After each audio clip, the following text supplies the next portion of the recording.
na justificativa de por que eu estou na Umbanda agora e como é que ela dialoga também com o meio ambiente. Quando eu comecei a entender a vida numa complexidade um pouco maior, decidi que a Umbanda seria minha religião. Então faz 5 anos que eu realmente sou umbandista, me apresento como umbandista. E isso fala muito sobre a Umbanda também. A Umbanda ela é uma religião afro-brasileira, mas ela tem influência dos indígenas, dos cultos aos orixás africanos, tem influência do kardecismo e da Igreja Católica também, por causa do período da escravidão e dos períodos que a gente foi obrigado a se adaptar, e a gente continua firme nos nossos pensamentos, que dialoga com todas as religiões, dialoga com todas as formas de seres e de criação, e com o Criador também. A gente não é porque eu falo sempre, eu sou da Umbanda, mas não é porque eu sou da Umbanda que eu desacredito da Bíblia. Muito pelo contrário, eu estudo o Evangelho segundo o Espiritismo, eu estudo a Bíblia, eu procuro entender quem foi Jesus. Eu não posso negar que Jesus é um mestre. E aí, puxando um pouquinho para como a gente se relaciona com o meio ambiente, de todas essas influências, eu enxergo a influência direta da Umbanda com o movimento climático a partir de 2 óticas, tanto aos orixás africanos quanto da ótica indígena, que não é muito falado, mas que eu acho importante ressaltar. A primeira é que, voltado para os orixás, a gente tem que os orixás representam elementos da natureza. São as forças da natureza, são os sagrados da natureza. Então, por exemplo, a gente pode falar de Iemanjá e todo mundo vai saber que ela é a rainha do mar. A gente vai falar de Oxum, todo mundo vai saber que é a deusa dos rios. Pode falar de Oxóssi, que é o grande caçador das matas, o protetor das matas. E isso tudo está direcionado com o que eu acredito, quem são os meus sagrados e quem são os meus guias. Ora, se os meus orixás representam a natureza, por que eu vou seguir uma religião e desmatar a natureza? Exato. Eu vou estar destruindo o meu sagrado, sabe? Então não é dessa forma. A gente tem que enxergar a religião em comunhão com a natureza.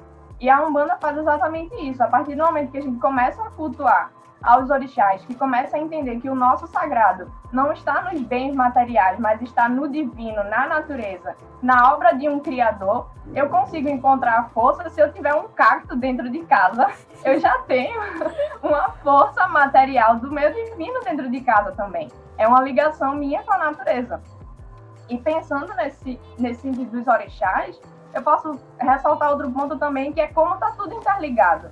Por mais que tenha essa divisão, é como se fossem estabelecimentos. Um orixá tal está num quadradinho na sala 01 e a Iemanjá está na sala 02, como se fossem pessoas ou seres que são desconectados. Quando na verdade não é. É a mata de Oxóssi que guia o caminho do curso da Oxum, que leva ao mar de Iemanjá. Então, se os orixás estão conectados com a natureza, por que eu não vou estar conectada com a natureza? De onde é que vem a minha força, se não da natureza? Então, essa é um grande ensinamento, dentro desse ponto de vista, da influência do movimento africano, do candomblé, dentro da Umbanda também, desse culto aos orixás. E o outro lado é o ponto de vista indígena.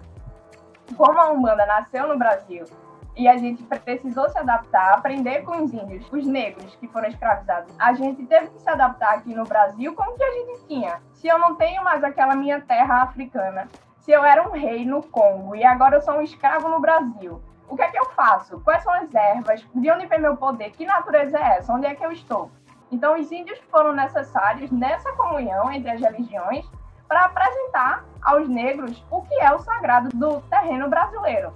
Então, tem essa harmonia também entre a Umbanda e as tradições indígenas, aos cultos aos caboclos, aos índios, aos canindés, porque a gente entende que eles também defendem o sagrado.